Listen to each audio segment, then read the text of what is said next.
Welcome, everybody. This is Drew Patterson with Zink Food Service, a Paradigm company, and we're doing our industry chats. And today we have the pleasure of having Chef David Brue from the Ohio State Wexner Medical Center, their executive chef, with us. So thanks for coming, Dave. Hey, no problem. Thanks for having me. So we've been doing these with some different industry segment people who have what I consider exciting, diverse backgrounds, and that have had successes in a lot of different areas, and really trying to take a deep dive in how you got to that point, where you see it going, and really talking about the industry as a whole. So if that's okay with you, we're going to jump right in. And how did you get into this field? How did you get into culinary? I needed a job. You needed a job. Okay. I mean, great starting point, right? I really did. Honestly, I needed a career. And that's basically what it came down to. I tried several different things. I looked at several different opportunities along the road. None of them seemed to fit me. I'm a little bit of a unique person, if you haven't known me for a while. And culinary industry, culinary field kind of just fit. Okay. It's just that nice, raw fit. I've been working in front of the house for a long time, and kind of got sick of the customers, to be honest with you. And I really needed something where I could just focus on a career move as opposed to just. So when you say it fit, what do you think it was about the industry that just got its hooks into you and you're like, yes, this is for me? The people. I mean, there's such a collective variety of people. And I don't know how to say it other than that. And you have people from all walks of life. You don't know what they're doing or where they decide to go with their career, but for whatever reason, they all come in to the culinary world to, hey, I need a job and make some quick money, or I want to make a career out of it, or I want to do this with it, or it's going to lead me here.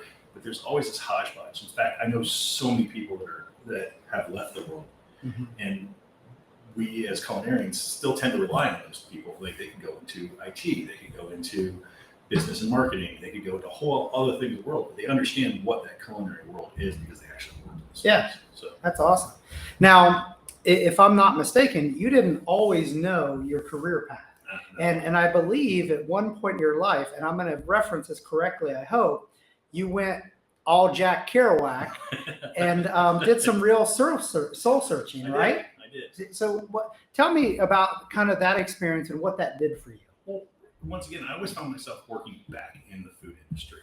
If I tried to do IT, it just didn't thrill me enough. There wasn't enough movement behind it. Or if I tried to do something else, it just wasn't fast enough for me. I did go all Jack Kerouac.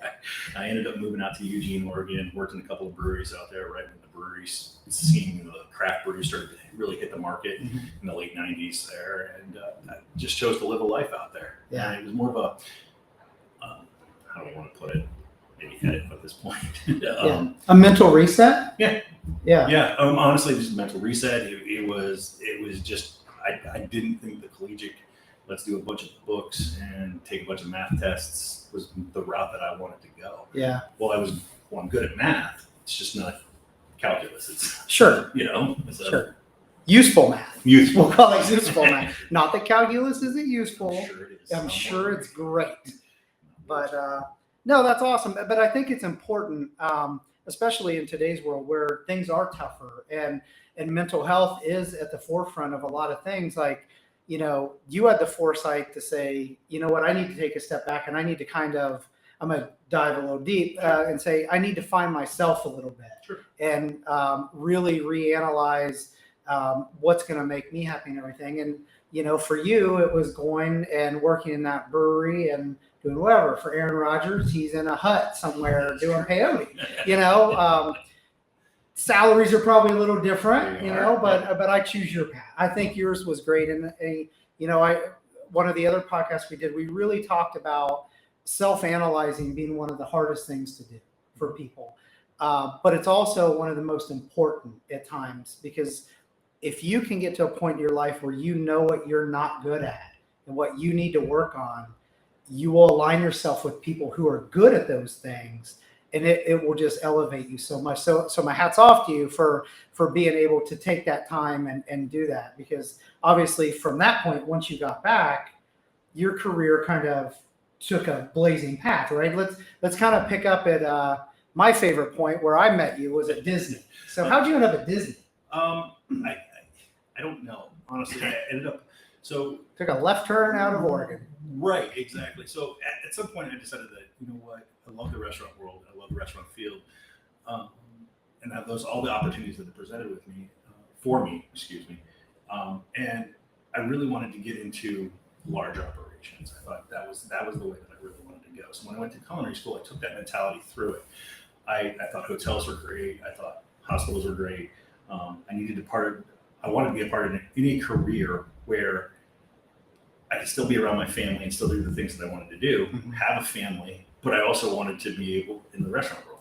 A lot of times we don't get those opportunities, especially if you're cooking on a line or something like that, right? So I ended up talking to the executive chef over at Mount Carmel Hospital Systems at some point, and that was East, West, whatever. It didn't really matter. I don't know which one it was. I can't remember. And he had maybe mentioned that he went down to Disney to kind of learn their scope of things, how they do things on a large scale, that kind of thing. So I said, you know what? Screw it. I'll give him a call. Yeah. So that's what I did. I literally cold called Disney. Yeah. And I was like, hey, I'm interested in doing the apprenticeship program down there. I'm interested in learning the field and stuff along those lines. And it was probably a 3-hour interview that I went through to do it. And they asked me all tons of stuff, like all kinds of questions. How do you make sauerkraut? Can you do this? What kind of sauces can you make here? How can you do this? And everything like that. So as I'm going through everything and trying to answer the best of them, I didn't think I got a job.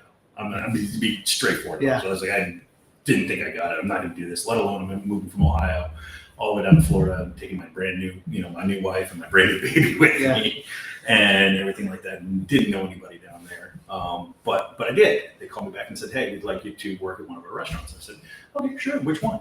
I'd never been to Disney at that point. Yeah. Like never gone. Which is, you're probably one of the people on the planet that can say that. Right. Yeah. So now you've been there a billion times. Now I've been there a billion times. Exactly. Yeah. So we get down there and we're doing what we're doing. And there's a whole process that you have to do. I mean, they're fingerprinting you, they're running background checks, they're doing it all in house. And you get into this big giant room and it's like these golden Mickeys everywhere. So it's all the Disney characters and they're all golden and just huge and everything, like these statues and idols and stuff like that. And I'm standing in line talking to this one girl and they asked me like, where are you gonna be working? And I said, the California Grill. And they said, okay, do you know what that is? I said, I had no clue. None whatsoever. And she looked at me and she's like, that's where you see the wishes every night. I'm like, well, what the crap are wishes? And she was like, you don't know what wishes were? I really offended her. I offended her for not knowing what that was. And moving forward, like I found out later what they were, which is the fireworks that they play at the end of the night. And everything like that. But yeah, we ended up going to one of their multi-million-dollar food service restaurants that they serve 900 people. Nice. Yeah. That's outstanding. And that's when we met, exactly because when we met. and I'm not going to say that we're getting older, but you were our first Skype interview. So this was before Teams and before Zoom or any of those fancy ones. We had Skype, and you were our first Skype interview. And and I still laugh to this day because I remember we were interviewing you. He was sitting at a nice office desk at his apartment or house, and we would just see the door like behind him, like peek open, just real slowly, and a little head pop through, and like, Dad. And he'd be like, shh, give me a minute. Dad, you said we go to the park. And that to me, that actually, and you said, I apologize. We were getting towards the end of the interview. You had said, I apologize. I promised my daughter I'd take her to the park on my day off. And we're like, then you need to go because, but that to us told us like, this guy's a family guy. And that meant a lot because to us, your priorities were in line, right? You had made a promise to your daughter and by God, we weren't going to stop you. Hell hath no fury like a daughter scorned, right? So, family is important, and you had kind of mentioned that a little bit. Moving your family, doing that in this industry, as crazy as it is and can be. And I know now you're a travel softball dad, which is just bananas. How do you balance your work and home life? It's difficult. It really is. It's a lot of self-sacrifice. I can't do the things that I wanted to. Like there's a million different times that I want to go and play golf. Yeah. There's a million different times that I want to go out and do some fun stuff or get out and try a new restaurant and stuff like that. But unfortunately, they're what I'm putting into my kids right now, I'm going to reap rewards later. Absolutely. And that's kind of the big thing to me, because there's always going to be new restaurants. There's always going to be new food to try. And it's the one thing that, Yeah, you have one chance with the kids. You have one chance with kids. And especially you understand the teenagers, man. Super fun. I'm telling you, man. They sure do love you a whole bunch. That's awesome. So what would you say is the most valuable thing that someone taught you as you were coming up through the ranks? Looking back on it now, and I realize who I'm talking to. So looking back on it now, there were so many times where I got pushed and pushed to be better and pushed to be better and pushed to be better. And seeing where I was and what I've become now, I couldn't have done it without that push. Like, I really could not have done it without that push. I couldn't have done that without a crazy executive chef that was telling me, you need to do this, this, and this, and see if this can work. And hey, did you ever think about making chicken stock in 300-gallon kettles and stuff like that? But it really made me who I am now. Like, and so hopefully that answers that question. I'm not sure if it does. Yeah, no. Taking that though, what would you tell somebody coming into this field now? Try everything. Try everything. Take any bit of any culinary. If people are willing to share that kind of information with you, absorb it. Yeah. Just bring it in and try to do something spectacular with it, because you never know when you're going to need it. You're never going to know if this one little trick might do something for you later down the road. Right. You just got to pay attention to that. So just absorb it. Try your best to do it. My biggest thing was taking my ego. I mean, I got a friend that used to say, take your ego out back and shoot it. And realistically, that's what it came down to. And you cannot be egotistical in this business. It's just, we all come out of culinary school or think we know everything. Think we don't. You don't. You just don't. And experience gets you that kind of knowledge. So when you look back on it, now you're ready to go. So you've seen the industry change a lot, like I have over the years. And right now is a tough time. And it has been for, the last 3 years probably. And, we're optimistic that it's going to get better. Sure. But then again, there's always these forces fighting against us. So what do you do to really not motivate yourself as much, but to motivate your teams and keep them moving forward and wanting to learn and have that drive that you're so passionately talking about when the work environment is so challenging these days? This is going to be a very hard thing for me to say, but I learned to shut up and I learned to start listening. Like, I really did. I really started thinking, okay, yes, my way is a way of doing something, but I was in their shoes at one point in time and they have ideas. Right. I've got to really let them develop their own ideas. Yeah. I've got to really, I'm here to guide you at this point in time. We had an incident the other day. It was a soup incident, and it sounds stupid, but they couldn't get the grit out of a cheese soup. And I said, look, the product that you're putting in there, it's not good cheese. That's basically what it came down to. The oils are it's cheap oil, it's cheap cheese. That's why we're able to purchase it and stuff like that. I was like, you're never going to get that unless you change something about it. You don't know about it because you haven't done it yet. Like, I have. Like, I will give you an example of how to do it, show you how to do it, and then you take it from there. It's ideas building upon ideas, building upon ideas, building upon ideas. Right. And there's a huge base upon that. There's a foundation to everything. You have to have a strong foundation to be able to move and produce and help people along the way. So that, I know that might seem simple, like there's grit in a soup, but somebody's going to buy 90, 100 gallons of that soup. Right. And, do you want to hear a complaint or you want to get it right? Like, these are the things that you have to start thinking about. Well, and I think it's an awesome answer to, not to tell you to shut up, but to listen. And that is hard for chefs and people in our industry, because a lot of times, we are used to being the voice in the kitchen, that people are looking towards for the advice and to speak up and to say things. So, having the ability to realize, what, I need to sit back and listen. I think that shows a lot about your leadership skills and where you're getting to and where you've gotten to at this phase. So that's outstanding that you've done that. So the industry, you know, as we've talked about, you've been through a lot, you've done a lot. Radio friendly version. Okay. Because I'm assuming there's things that, you know, it was the 80s, you know, Right. that what's the craziest thing that's happened to you in this industry? Because of the industry. Right. There is. So one of my favorite stories, and we can go on and on and on about crazy stories, obviously radio friendly, but this is one of my favorite ones, honestly. To this day, I'll never forget it. And every time I do it at public speaking events or anything along those lines, it started off with a water bottle. Okay. Okay. It's just funny because I just did it right there. I said, I try my best not to say anymore. But realistically, what it was you and I were actually rehearsing for a speaking event that we were doing at the National Restaurant Association out in Chicago, and I could not stop saying the word like I couldn't do it. A good friend of ours decided to basically take a water bottle and threw it at me. Said, "Stop saying that." I know I tried to bleep that out for you a little bit, but it was really funny. To this day, I can't stop thinking about whenever I talk to anybody. Yeah, I can't believe that he did that. But we ended up doing this, you know, our show, presentation. I thought it went well. I do have to say, so I'm going to back up a little bit because those practice rounds, you had to have bruises from the bottle because just like me, you were nervous because coming up, you know, the NRA show, that was it.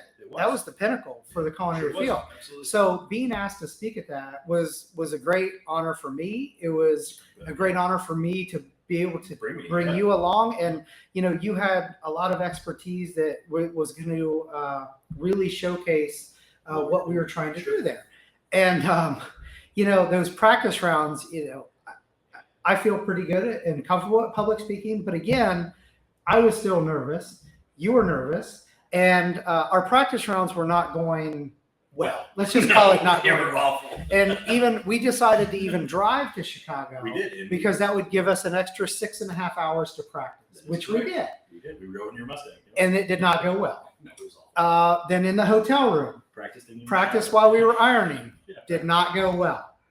And then if you've ever seen the movie Old School with Will Ferrell, basically what happened was the minute the microphone turned on for you at that show, you blacked out and you said the most knowledgeable, coherent, amazing stuff. And it was perfect timing. It was perfect. It was just absolutely perfect. And I remember I was standing at the side of the stage, and I'm sure there's a picture of it somewhere. And I was like, that's exactly what happened. Who is this guy? This is not how this went. Remember, I was practicing the shower. I was trying to get my lines right. Like I was doing anything that I could just to make sure I didn't want to disappoint. I had such a great opportunity, and I swear I don't remember speaking. Yeah, right. I said it was just like that scene, and the practice was more like the scene in My Cousin Vinny, where he gets the attorney that just can't get out any words whatsoever because he's so nervous. But you pulled it off. It was incredible. We got such great feedback from that session, and it was awesome. And you know, I was so proud of how you did it, and obviously where you've taken that. But so that was an awesome experience. But that was not the funny part of the story. Yeah, did anything else happen there? A small thing. So anyway, we decided to go to the drink that night because many masters, I believe, right? And we had a couple of people with us, and I couldn't stop raving about going back to Portillo's. And I'm not trying to name drop here, but it's the best greatest hot dog. Greatest hot dog. And to this day, that's the first place I stop whenever I go to Chicago. Yep. Period. I have to get a couple of dogs, an Italian beef sandwich, maybe a chocolate cake, that kind of thing. And I'm not trying to name drop. I'm not getting any money for that, but they really do. Portillo's. Brought to you by Portillo's.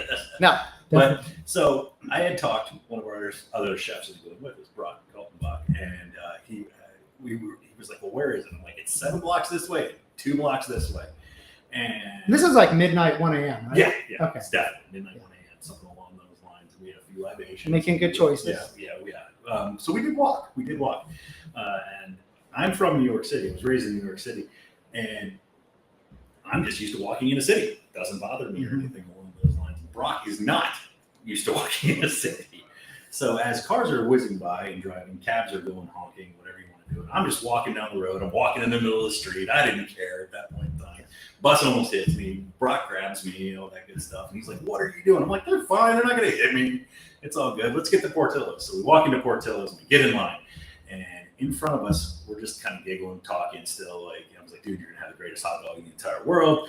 There was a gentleman with a full Canadian tuxedo. Like, no joke, straight denim, very short, that kind of thing. And we didn't think anything of it, they were just kind of chuckling. He's wearing a Canadian tuxedo. Yeah, but it was the president and CEO of Levi Strauss & Company. Right. Well, yeah, that's fine. That'd be one thing, but it wasn't. Turns out, as this gentleman turns around, it was Jay Leno. And The talk show host, Jay Leno. the talk show host, Jay Leno. Okay. So we step up right behind Jay Leno, and we're going, "Oh my goodness." And to this day, my father-in-law, he did love me, but he never had any pictures of me in my house. So, of course, what's the one thing I'm going to ask Jay Leno to do? Because he's a huge Jay Leno fan. I was like, "Hey, Jay, do you mind if I grab a picture with you?" And Jay's like, "Oh, sure, no problem, man." I was like, "Seriously, my father-in-law is a huge fan. He's never going to believe that I actually happened to just run into you at a hot dog joint in Chicago in the middle of nowhere, whatever." And he was like, "Yeah, sure, man." So we got a couple of photos. To this day, I still have the photos on my phone. And I constantly ask you for that photo Yes, you because do. people don't believe me. Now, I do believe that there's another part of that story where Jay, being the nice guy, he's known to be a nice guy. He was known to be a great guy. Nice, And this is probably 2:00 in the morning at this point. Yep. But if I'm not mistaken, doesn't Jay actually say to your friend that's with you, He did. wouldn't you like a picture? Would you like a picture as well? Because, I mean, he's very courteous. That's awesome. Yeah. So at this time, this is when Jay had just left the Tonight Show Okay. the first time, and they had replaced him with Conan O'Brien. Yeah. So, and I think Conan had just left, and Jay had gotten back on again to continue doing the show or something along those lines. And he looked at my friend and he said, "Hey, would you like a picture with me as well?" And my friend, straight faced, and I'm talking just straight faced, looked him dead in the eyes and said, "No, I'm a huge Conan O'Brien fan," and just turned his back on it and walked away. and Jay you just saw this jaw just drop. It's a big jaw. Yeah, it's a huge jaw. So you just see his jaw just drops right then and there. I'm like, "I don't know what to tell you, Mr. Leno." But you still got to stand in line I behind. still haven't seen him. Yeah. I may have offered to buy his dogs. That's to make But up yeah, for no, it. it was great. He was still super fun, nice, and he actually kind of laughed and chuckled a little bit about it. But yeah, it was still one of my fondest memories. That's Sat down awesome. and had our hot dogs. I do remember one night you and I were in Chicago, and it was the first time in my life I've ever had the meat sweats, because we were there for a very short period of time, and there were things we needed to do. We needed to hit Portillo's, which we did. We did. And then on the way from Portillo's to the hotel, we're like, "Uh-oh, there's Gino's East." Yep. And we had to go get a pizza because we had to. When in Rome. So we ate pizza. And then we finally walked back to the hotel. And then we went out to dinner. I'm like, "You know what? Let's go try out this place. It looks pretty cool." Mhm. And they had this amazing salad bar and everything. And, we kind of ate a little bit of that. And then it's one of those restaurants where you have this, I think it was a stone, like a rock. And if it's on the plate, if it's on the little side plate, they just keep bringing you food. Yeah. And by food, I mean meat and different types of meat that they're carving. So much meat. And I remember I took my stone off the plate a good 15, 20 minutes. And you were just, before you did, and you were just, because they kept bringing different things. Oh, it was constantly different. They probably did probably 30 different things. 30 different meats. Yeah. And I just remember that night, literally, because we walked home to try to walk it off, and I was the meat sweats. Oh, it was so bad. Yeah. It was just so bad. It was just, I couldn't think straight. It was, I guess, like, I can't think right now. How do I get back to the hotel? I'm so full. I don't think we need to eat any more for the rest of the weekend. Right. But we did. Yeah, of course. Yeah. So going to where you're at today, is the executive chef and of food service for a hospital. That's a tricky gig. It's awful. because obviously I know from firsthand experience, but you work with different chefs, but you also work with students and young culinarians to try to get them up to speed. So you've mentioned a couple times giving people some direction, what does your average day kind of look like now? Because you've taken on way more than when I was there. So I think it's changed. Yeah, I mean, and I'm not trying to toot your horn or anything, but I couldn't have done it without your leadership, man. I'm not gonna lie. Well, and for me, the one before me, right? Yeah, exactly. We pay it forward. We do. We pay it forward. That's a great statement right there. It really is. It has changed so much because there's so many times that I just want to get back in the kitchen and start cooking. Yeah. I just let's just go do this. Let's knock it out. It's fast. Let's get it done. That kind of thing. And I can't. I just don't have the time to do it. It starts off with emails, and then you're dealing with health departments, and you're dealing with applications, which it seems all I've been doing lately, to be quite honest with you, because we've got so many of them coming up here. And then you have to argue with health inspectors and make sure, hey, hey, this is what we need to do here. Like, what is your route that needs to go where? Blah blah blah blah. It's just constant back and forth with them. And then dealing with upper administration and making sure that we're feeding our patients correctly, making sure that they're getting the right thing. And you know this for a fact, but I don't know if the audience does or not. But when you make a change, it's huge, and small changes get really big really quick. Really quick. So it's like you've got to really know how to manage it. If you're in a restaurant, you could say, "Hey, let's talk about changing this dish. Okay, it's a dog on the menu. We need to change it." So you go into R&D, you come up with creation, you figure out what goes with what. And you go, "Oh, okay, cool. We're going to rebrand it, remarket it." Could be a week. It could be a week. Yeah. With us, it's not. Yeah. I always said a change takes a year to 18 months. Yeah. No, that's great. Yeah. No, that's really what it comes down to. Really, realistically, it's like if I want to change something on a plate, it's not just one person that I need to tell. Yeah. I've got to tell the sous chefs, and then they have to tell the assistant sous chefs, and they have to tell the line cooks, and then you have to go back and you have to monitor it. And that's in like 6 or 7 different locations. So once you get one up and going, you got to go to the next one. Then you got to go check on the first one and make sure that they're still doing it. And there's got to be some kind of direction there. So it's hard. Yeah. Well, I'm going to tell you my secret. So when I would get to the point of some of those days when the emails won't stop, the phone calls wouldn't stop, and things like that, I'd go hide in the dish room for 30 minutes. Oh, nice. And because no one will go look for you there, ever. Nope. And you can just be with your thoughts. Yeah. And they surely love the help. So I would just go hide in the dish room for about a half an hour, and it would give me that little reset that I needed. So feel free to use that. So obviously, the restaurant industry is challenging, healthcare industry is challenging. You're building a new hospital. Lord knows I know what that's like. That's challenging. Mm-hmm. Yeah. How do you bring all this back to your passion? So what at the core of this job gets you up in the morning and makes you say, you know what? All these things are going to keep coming at me all day, but this is why it's important to me. Realistically, I mean, we've all been there with someone that's been in the hospital. Whether they're sick, whether they're expecting, whether they're whatever, but we've all been there. And we all have this mentality that hospital food has just been awful. Mm-hmm. Like, what drives me is to try to make it better for people. You're sick. You're already not feeling good. Food should be a comfort to you. There's a reason why they say chicken noodle soup for the soul, right? It's plain and simple. And it's a title of a book, but yeah, it's weird how that worked out. Yeah, but realistically, like that you're sick. You do get to see and reap the benefits when you see somebody that you've helped out that says, "Hey, you know what? I really need to eat that, and it really made me feel better. I've had a ton of chemo here, and like that cream-based soup is the only thing that got me through the day. It actually filled me up and stuff like that."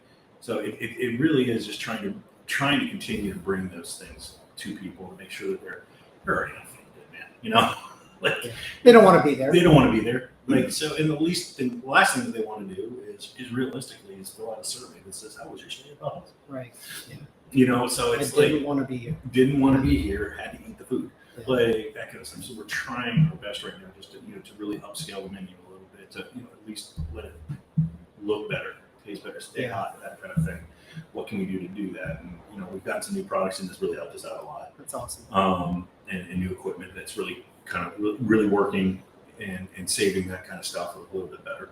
And but yeah, that's really it is. I mean, I'll sit there and tell everybody, every class that I teach, we eat with our eyes first, no matter what. If it don't look good, we ain't gonna eat it. Yep. I don't care what anybody says. Exactly. If it doesn't smell good, I sure don't want to taste it. Right. That's one of those things too. So it's like, and especially when your senses are all messed up and sitting in a hospital on top of all of that, like if I'm in a hospital, I'm probably not smelling the greatest. Right. That kind of stuff. Yeah, your senses get all messed up. You're all messed up, so you're not feeling it. When we go out to a hospital or when we go out to a restaurant, we're usually celebrating. Yeah. We're out there. Hey, We're here for a reason. We're here for a reason. Let's go out to eat. Let's have a good time. If there's some libations that we're gonna have with it, cool. Great. That's food. But in a hospital, it's a different setting. So it's like we're really trying to teach that holistic healing approach to things when it comes to food, and hopefully it works. Not all the time. Sometimes it does. Sometimes That's it awesome. Yeah, you can hear your passion about it, and I think that's important. This field is awesome and very rewarding, but it's also very challenging. Sure. And everybody that we've talked to, they have a passion for. It's either the food, because you have those people that are all about the food. It's the people. It's the end game. What are you providing? So it's great to hear you say that. Mm-hmm. What is your guilty pleasure? Kind of your secret food that you don't want to tell anybody, that as chefs, everybody expects us to eat 5-star meals all day long. And we're going to pull the curtain back. That doesn't happen very often, and there's all, obviously you mentioned Portillo's, but I feel like you've probably got something else that might just be a comfort food that might be a little embarrassing. Like, what? I just have to have this once in a while. I'm not going to lie about this. It's usually because of stupid. Sorry. It's usually because we're out so late that you don't get a chance to eat food at like the ballparks or something along those lines. Man, I must suffer for Taco Bell. Taco Bell. All right. I mean, once again, we're not getting any placement or any sponsorship dollars for this. That's just brought to you by Taco Bell. Brought to you by Taco Bell and Portillo's. And Portillo's. Yeah. So no, it's one of those things that it just happens to be the restaurant that's open at the time, because you're at these tournaments for so long or whatever, and you just got to get something to eat because there's nothing there. Yeah. There's nothing there. So thoughts on bringing the Mexican pizza back? Is it the same or not? I don't think it's the same as the 90s. My wife is definitely, I hope it's not the same one from the 90s. But yeah, no, she's convinced that it's changed dramatically. I totally agree. Since then. Yeah, so that's awesome. Well, just one last question as we wrap up. At the end of your career, which hopefully is many, many years from now, because I think you have a ton to bring to this industry, what do you want people to say about you, and what do you want your legacy to be? That's a hard question to answer. I don't know. No, just that I was able to contribute in the change to make things better. I think that to me is. I mean, this industry is always evolving. It's always changing. New people come in, old people go. Whatever you want to do, there's something there. It's so funny because we're not getting any new ingredients. Right. We somehow continue to create new food out of it. Yeah. So it's like, can I be a part of that change? Can I contribute to that change? What have I done to make this world just a little bit better here? To help out? Can I come up with my own signature sauce of some sort, where it becomes it's a condiment now as opposed to an actual sauce or something like that? Can I come up with the next Worcestershire? And I said it on purpose like that. Interesting, you went there instead of ketchup, but hey, Right. So, but yeah, that's just can we contribute that way? Can I change something? Can I change the industry as a whole? It's funny because somebody asked me that question about, like, we were talking about the Hall of Fame in baseball and everything like that, and we were debating on who should get into the Hall of Fame. Like, how do you make those decisions? Yeah. And he was very, very passionate about, did they change the game of baseball? Like, did they bring something new? The game has been around for 150 years, right? So, like, the people that should be in the Hall of Fame, because there's so many of them, they would have had to change something. Jackie Robinson, Billy Beane, for instance, did they change this? Did they do something to really elevate the game? Elevate the game. Yeah. So can I be a part of that in the hospitality world? Can I be a part of that in the culinary? That's awesome. I want to be a part of that elevation. I feel like it wasn't a hard question for you. I feel like you knew exactly. No, but that is a great answer, and I think you're on your way with that. I think you're doing what you've done's been outstanding. It's been fun for me to sit back and watch. Obviously, very proud to have brought you on and help start your career, but watching what you've done has just been outstanding, and I'm just so proud of where you've taken things. It's been out of this world. So I want to say that I valued you as a colleague for many, many years, and as a friend. You mean the world to me, and I thank you for your friendship over these years. And anything that I can ever do for you, of course, don't hesitate to ask. And thanks for coming in. I appreciate it. This is great. Thanks for having me. I really appreciate it. I love the Zink tattoo. Yeah, right. Brought to you by Portillo's and Taco Bell. And to everybody watching out there, when you're out in the world, make it a great day for somebody. Thanks, and see you next time.